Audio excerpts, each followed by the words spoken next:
State Chief General Secretary, production.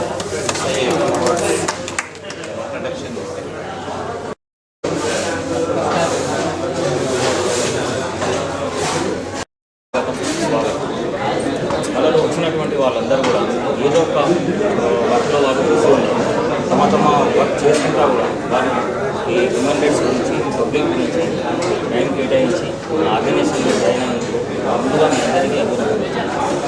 Human rights అనేది చాలామందికి ఇది ఎన్నో సంవత్సరాల నుంచి ఉన్నది ఇక్కడ మన భారతదేశంలో. కానీ చాలామందికి ఇప్పటివరకు కూడా మానవ హక్కులు అంటే ఏంది, వాళ్ళ హక్కులు ఏంది అనేది కూడా ఇప్పటివరకు చాలామంది నాది ఒక చిన్న రిక్వెస్ట్ కూడా ఏంటంటే, ఎప్పుడైనా మనం ఇలాంటి కార్యక్రమాలు జరిగినప్పుడు చూసినప్పుడు మన లీగల్ అడ్వైజర్స్ కానీ లాయర్స్ అడ్వైజర్స్ గారు ఉంటారు కదా, కొన్ని రెండు పాయింట్స్ ఎప్పుడైనా సరే ఇలా మన మీటింగ్ ప్రోగ్రామ్లో కండక్ట్ చేస్తే మన హక్కులు అనేది ప్రతి జీవికి కూడా చిన్నప్పటి నుంచి తన హక్కులు అనేది ఉంటారు.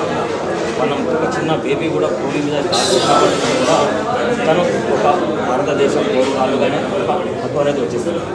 అలాంటి హక్కులు ఎన్నో ఉన్నాయి. అయితే మన భారతదేశంలో హక్కులు అనేవి కొన్ని భరించడం జరుగుతుందన్నమాట. దానికి విద్య లేదని కూడా ఒక కారణం కావచ్చు. ఎడ్యుకేషన్ సరిగ్గా లేదు, వాళ్ళ హక్కుల గురించి వాళ్ళు తీసుకోలేకపోతున్నారు. ఎగ్జాంపుల్గా తీసుకుంటే ఎన్నో కేసులు పోలీస్ డిపార్ట్మెంట్లో వాళ్ళకు ఎలాంటి దొంగతనాలు అవి జరిగినప్పుడు వాళ్ళ ప్రమోషన్లు ఇంక్రిమెంట్స్ అయిపోయినప్పుడు వాళ్ళు కేవలం వాళ్ళ ప్రమోషన్లు ఇంక్రిమెంట్స్ గురించి కూడా వాళ్ళు ఏం చేస్తున్నారంటే లేనిపోని నిందలు కూడా వేసేసి అమాయకులను బలిపశులను చేస్తున్నారు. మీరు చూడొచ్చు, సీరియల్లో కానీ సినిమాలలో కానీ వాస్తవికంగా కానీ పత్రికలలో కానీ ఎన్నో ఇన్సిడెంట్స్ జరుగుతున్నాయి. ఎందుకంటే మనం గొప్పగా చెప్పుకోవడానికి లేదు. మా ఏరియాలో కూడా మెదక్ డిస్ట్రిక్ట్లో ఒక పర్సన్ని తీసుకుని వచ్చి చేయని దొంగతనాన్ని అతని నెట్టి బలవంతంగా ఉపయోగించేవారు. అతను ఒప్పుకోకపోతే హైదరాబాద్ నుంచి అతన్ని కిడ్నాప్ చేసి పోలీసు వారిని కిడ్నాప్ చేశారు. అసలు లోకల్ పోలీస్ స్టేషన్ కూడా ఇన్ఫర్మేషన్ చేయలేదు. ఒక డిస్ట్రిక్ట్ నుంచి ఇంకో డిస్ట్రిక్ట్ వచ్చినప్పుడు వాళ్ళు ఒక క్యాండిడేట్ని తీసుకొని వెళ్ళేటప్పుడు లోకల్ పోలీస్ స్టేషన్కి ఇన్ఫార్మ్ చేయాలి. వాళ్ళ సపోర్ట్ తీసుకొని అతని ఇంటికి వెళ్ళి అతని నుంచి తీసుకొని అధికారం ఉంటుంది.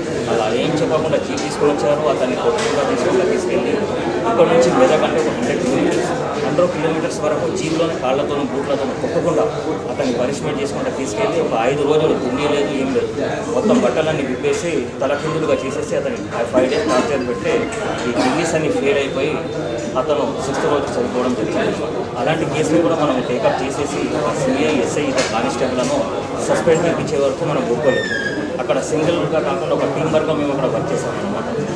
ప్రెసిడెంట్ గారి డైరెక్షన్స్ కూడా ప్రతి అప్డేట్ వాళ్ళకి తీసుకుపోయినాము. మన లీగల్ టీం ఉన్నది, వాళ్ళ అడ్వైస్ కూడా తీసుకున్నాము.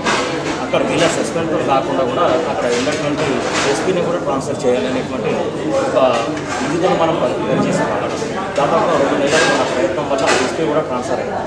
మన మీద ప్రెషర్స్ వస్తాయి, నిఘా పెడతారు, మన ఫోన్ ట్యాపింగ్ చేస్తారు, మన ఇంటి చుట్టూ పోలీసులను కూడా పెడతారు. వాళ్ళు ఏంటంటే మనం తప్పు చేయనంత వరకు, మనం ఎలాంటి ఇల్లీగల్ యాక్టివిటీస్లో పార్టిసిపేట్ చేసినంత వరకు మన మీద మన కాళ్ళ కూడా పట్టుకునే అధికారం ఉంటుంది. అందుకే నేను చెప్పేది ఏంటంటే మనం తప్పు చేయకూడదు. కార్డు ఉన్నది కదా, మనం ఏదంటే అది చేయగలుగుతాం, ఏ ఆఫీస్లో అంటే అక్కడ వెళ్ళగలుగుతాం, కరప్షన్ చేయగలుగుతాము, మనీ డిమాండ్ చేయగలుగుతాము. అలాంటి ఉద్దేశంతో వచ్చేటోళ్ళు అయితే ప్లీజ్ మీరు ఈ ఆర్గనైజేషన్ ఉండకండి. చెప్పే ఉద్దేశం మనకు వచ్చిన ఏంటంటే పబ్లిక్కి జస్టిస్